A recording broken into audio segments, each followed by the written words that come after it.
Sağlamlığının qeydinə qalan hər kəsi salamlayıram. Səhiyyə televiziyasında tibb xəbərlərinin vaxtıdır. Studiyada Günel İbadovadır. Baxaq görək dünyada və ölkədə hansı vacib tibb hadisələri baş verib. Azərbaycan Respublikasının Səhiyyə Nazirliyində daha bir rəsmi görüş keçirilib. Baxaq görək görüş kiminlə olub və hansı məsələlər müzakirə olunub. Qlobal Fondun yeni təyin olunan portfolyo meneceri ilə görüş keçirilib. Səhiyyə Nazirliyində Qlobal Fondun Şərqi Avropa və Mərkəzi Asiya ölkələri üzrə yeni təyin olunan portfolyo meneceri Valeriya Qrişeçkina ilə görüş keçirilib. Qonaqları salamlayan Səhiyyə Naziri Teymur Musayev Valeriya Qrişeçkinanı Qlobal Fondun Şərqi Avropa və Mərkəzi Asiya ölkələri üzrə portfolyo meneceri vəzifəsində yeni təyin olması münasibəti ilə təbrik edib. Nazir öz çıxışında Azərbaycanın Qlobal Fondla əməkdaşlığa önəm verdiyini vurğulayıb. Səhiyyə Nazirliyinin Qlobal Fondun missiyaları ilə mütəmadi keçirilən görüşlərin mövcud əlaqələrinin daha da gücləndirilməsinə töhfə verdiyini qeyd edib. Teymur Musayev həmçinin xatırladıb ki, 2005-ci ildən QİÇS, vərəm və malyariya ilə mübarizə üzrə Qlobal Fond Azərbaycanda vərəm əleyhinə fəaliyyətin dəstəklənməsində yaxından iştirak edir. Hazırda Azərbaycanda Qlobal Fondun layihələri davamlı olaraq həyata keçirilir və ölkəmizin vərəmlə mübarizəsinə böyük töhfədir. 2023-cü ilin mart ayında Ümumdünya Səhiyyə Təşkilatı tərəfindən Azərbaycanı malyariyadan azad ölkə kimi sertifikatlaşdırılmasını qeyd edən nazir, malyariya ilə mübarizədə uğurun,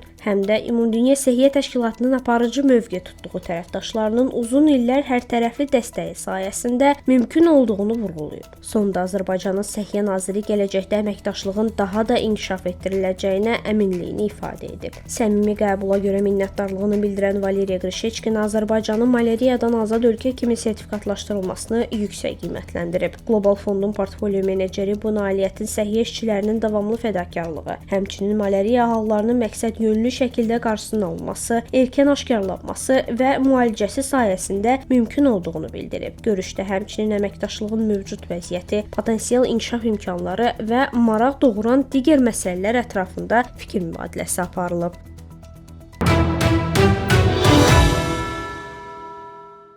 Azərbaycana gətirilən 56 ton pomidorun tərkibində virus aşkarlanıb və bu gələn məhsul Türkmenistandan ölkəmizə idxal edilib.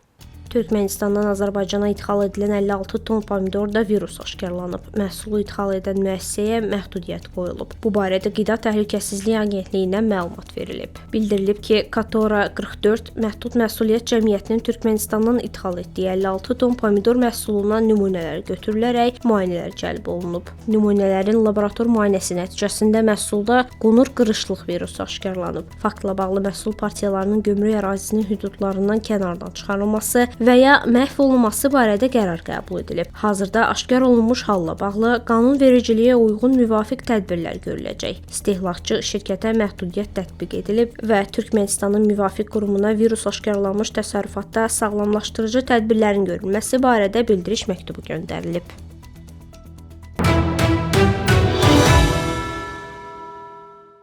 Alimlər qarğıdalı, günəbaxan və soya duru yağlarının çox istifadəsi zamanı müəyyən bir aqressiv döş xərçənginin böyüdüyünü və daha da aqressivləşdiyini müəyyən ediblər. Maraqlı xəbərdə birlikdə izləyək. Yeni iddiaya görə bitki yağı döş xərçəngi yaradır. Soya, günəbaxan və qarğıdalı yağından olan linoleik turşunun istehlakı aqressiv döş xərçəngi növünün böyüməsi ilə əlaqələndirilib. Bu barədə onkoloq professor Kastin Stebbing məlumat verib. Onkoloq aydınlaşdırıb ki, o döş xərçəngi üçün üçlü mənfi testi olan siçanların linoleik turşu ilə zəngin qidalarla qidalandığı araşdırmanın rəhbəridir. Elm qidasında linoleik turşusu bitki yağları olan siçanlarda xərçəngin daha sürətlə irəlilədiyini müşahidə ediblər. Professor həmçinin vurğulayıb ki, xərçəngin qarşısının alınması və müalicəsində əsas qidalanma faktoru bir məhsuldan tamamilə imtina etmək deyil, bütün qidalardan ibarət balanslaşdırılmış pəhrizdir.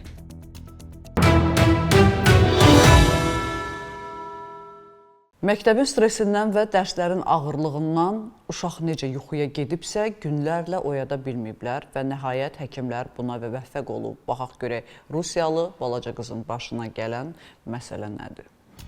Bir neçə gün yuxuda olan məktəbli oyandı. Həkimlər bir neçə gün yuxuda olan yeniyetməni oyadıb. Hadisə Rusiyanın paytaxtında baş verib. Bu barədə Moskva Regional Ana və Uşaqların Müdafiəsi Mərkəzinin mətbuat xidməti məlumat yayıb. Məlumata görə ailə üzvləri gün ərzində qızı oyada bilməyiblər. Uşaq təcili olaraq xəstəxanaya yerləşdirilib. Həkimlər bütün lazımi müayinələri aparıblar, lakin nə zəhərlənmə, nə də beyin zədəsi aşkar olunub. Bir neçə gün ərzində həkimlər mərkəzi sinir sistemini stimullaşdırmağa yönəlmiş terapiya aparıblar və yalnız bundan sonra qız ayılıb. Həkimlərin ətraflı müayinəsi zamanı ciddi affektiv pozuntu aşkarlanıb. Məktəbdəki stress və şəxsi problemlər səbəbindən yeniyetmənin səhhəti pisləşib. Müalicədən sonra qız evə buraxılıb.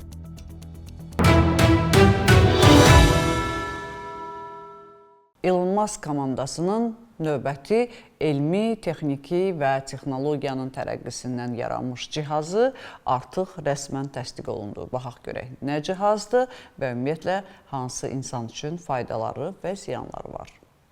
Beynin səthindəki elektrik aktivliyini qeyd etməyə, izləməyə və stimullaşdırmağa kömək edən beyin implantı rəsmi olaraq təsdiqlənib. Amerika Qida və Dərman İdarəsi Neuralink həmtəsisçisi olan Elon Musk tərəfindən qurulan Precision Neuroscience şirkətinin Lyre 7 adlı kortikal interfeysi iflic xəstələrə yardım məqsədi ilə yaradılıb. Təsdiq implantın klinik tətbiqlərdə 30 günədək istifadə olunmasına imkan verir. Precision cihazı artıq 37 xəstədə sınaqdan keçirilib və klinik araşdırmalarını genişləndirməyə planlaşdırır. Lyre 7 implantı beynin səthindəki aktivliyi qeydə alan 1024 elektroddan ibarətdir və bu hansı bölgələrin aktivləşdiyini daha dəqiq müəyyən etməyə imkan verir. Şirkət bildirib ki, texnologiya iflicli xəstələrdə danışıq və hərəkət kimi funksiyaların bərpasına kömək də edə bilər. Cihazın satışına 2026-cı ildə başlanılacaq.